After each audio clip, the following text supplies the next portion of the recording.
There's really only one reason why you pulled Yae Miko, and that reason is that she's hot. Now, if you have some other reason for pulling her, I don't believe you one bit. But either way it goes, you liked Yae Miko enough to come to this video and learn more about her. So without further ado, my name is Calocum, and I will teach you everything there is to know about this beautiful Yae Miko. I'll be going over her abilities, her weapons, teams, you get the gist. So sit back, relax, get comfortable, and let's get right into the guide. Starting off with Yae Miko's kit, her skill has 3 charges. Each charge will leave down a electro turret. Now these turrets will periodically deal electro damage to nearby enemies. Sometimes they'll even deal damage to campfires, or whatever the hell it decides. Now one thing to note is that these turrets have certain levels to them. It goes up to a maximum of level 3, level 4 if you have her C2. Obviously what this means is that the higher the level, the higher damage. Now, how can you tell if you have these at level 3? You'll notice it because the turrets get more girthy. Now, the best way to properly get these to level 3 is by going in a triangular formation with her skill. If you go in a straight line, sometimes not all the turrets will be level 3, and that can be a problem for your damage. The duration for the turrets is a nice 14 seconds, so that's plenty of time to do your team's rotation or whatever the hell you want. The cooldown is 4 seconds, so very nice.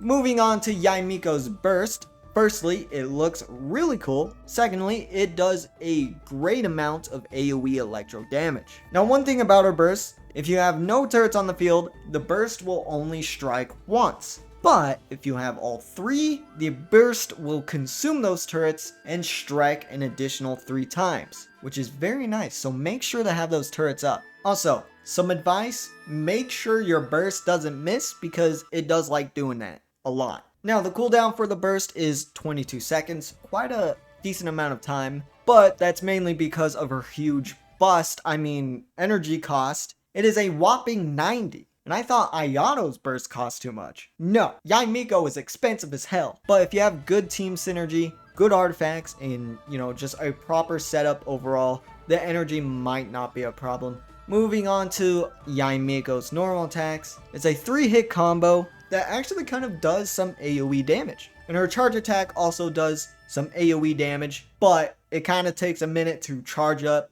and you could probably get hit in the middle of it, which happens to the best of us. Now, the best thing about her normal attacks is that they do look cool, but the actual best thing is that these can be really good for Yae Miko being on field and just auto attacking, causing reactions. It's very nice. So there you have it. That's all I really want to say. For Yae Miko's passives, the first one, the Shrine's Sacred Shade, states when casting her burst, each turret consumed by the burst will reset the cooldown for 1 charge. So this is really nice to quickly get those turrets back up as soon as you burst. Really good, really nice. Yae Miko's second passive states every point of elemental mastery Yae Miko possesses will increase the turret damage by 0.15%. So, for example, 100 elemental mastery will be 15%. This is very nice for more dendro focused teams. And for Yae Miko's last passive, it's a bonus talent book when you're crafting, so not the craziest thing in the world, but yeah. For talent priority, I highly recommend the turret first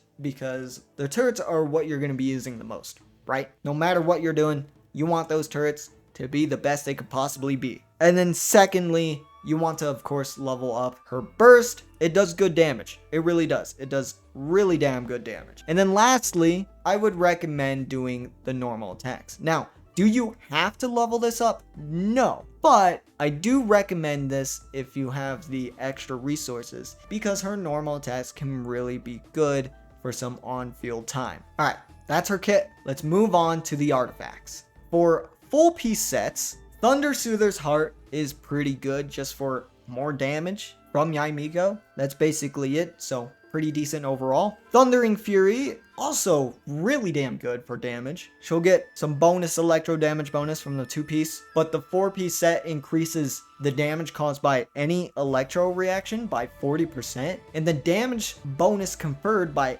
aggravate is increased by 20%. It's just very nice overall. Very nice set. Another set that's really good is Emblem.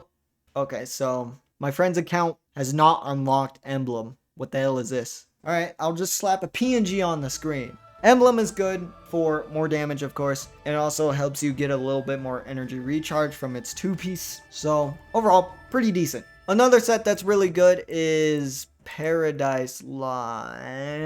He also does not have this unlocked. Screw it. Alright, this will do. Paradise Lost is good for some elemental mastery, but it's mainly meant for Hyper Bloom teams. It'll basically increase the character's Hyper Bloom damage by 40%, and if the character themselves triggers the reaction, it will gain another 25% bonus. It has a max of 4 stacks, which is very, very nice. Again, this is mainly meant for a Hyper Bloom Yae Miko. If not, obviously the set's not gonna be good. Golden Troop is another good set too, mainly for her turret damage. The 2-piece set bonus will increase the skill damage by 20%, and the 4-piece set will increase it further by 25%. And when the equipping character is not on the field, the skill damage will be further increased by 25%. So overall, a 70% damage increase to Yae Miko's turrets. Very, very nice set. For 2-piece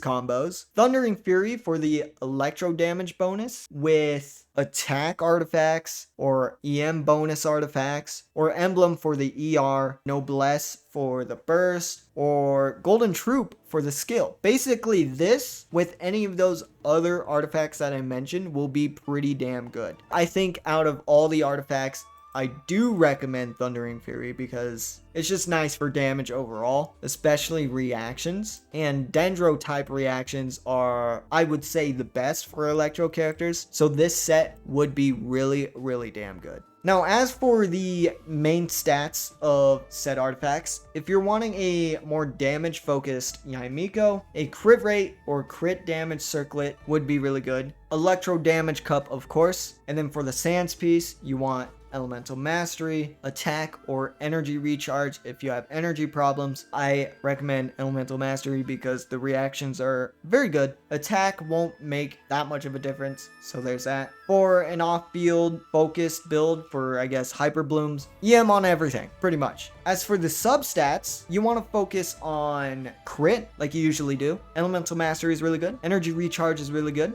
And then attack would be nice. So there you go. Those are the stats. Now, will you get those?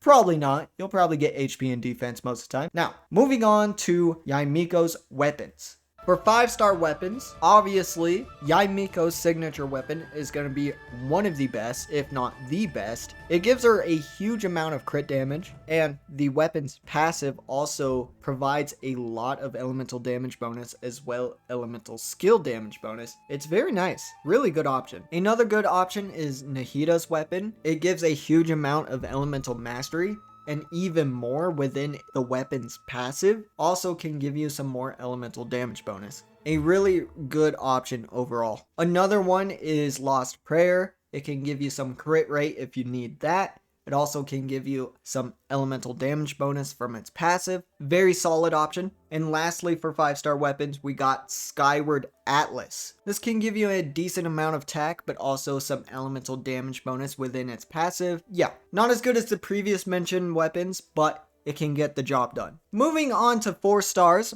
the Blackcliff Catalyst is also a really good option. You can get this out of the Star Glitter shop. It can offer a decent amount of crit damage and also give you some attack from its passive. Favonius Codex is a really solid option for those who have energy problems. This will save your life by providing a lot of energy recharge in elemental particles. Fruits of Fulfillment is another one for energy recharge, but also can give you some elemental mastery. Hakushin Ring is another good option for energy recharge as well. You can also get some elemental damage bonus. Map of Mare, decent option for elemental mastery as well as some elemental damage bonus. Oathsworn Eye is an event exclusive weapon, so if you have it, you can get a decent amount of attack as well as some energy recharge. Sacrificial Fragments isn't the best option, mainly because its passive isn't as good for Yae Miko, but it has a lot of elemental mastery that you can get. Sacrificial Jade, a nice 4-star weapon to get some crit rate if you need it, and its passive can also give you some elemental mastery as well. Solar Pearl can give you some crit rate as well, and some damage bonus overall. The Widsith is the GOAT of all 4-star weapons, can give you a huge amount of crit damage, as well as a bunch of buffs from its passive, whether it's attack, elemental damage bonus, or even elemental mastery. Really good weapon. And lastly, for 4-star weapons, we got the Wandering Star. It gives you a decent amount of elemental mastery as well as some attack in its passive. It's a decent option. I did just mention a bunch of good 4-star weapons. Now, if you somehow don't have any of those, don't worry, because there's a couple of 3-star options that you can use. Firstly, we have Magic Guide. This can give you a decent amount of elemental mastery, as well increase your damage against enemies who are affected by Electro or Hydra. And then we have Twin Nephrite, which can give you crit rate. Not a huge amount of crit rate, but crit rate nonetheless. It can also increase your attack by a little bit if you defeat an enemy. Not the craziest option, but it's there. As for Yae Miko's teams, since she is an Electro unit, she is of course best with Dendro type reactions. Now this goes for whether she is off-field supporting a main Dendro DPS, or if she is the main Electro DPS. Basically, if you put her with any Dendro unit, she will perform really damn well. This team you're seeing here is mainly focused for Alhaitham to do a lot of damage, but Yae Miko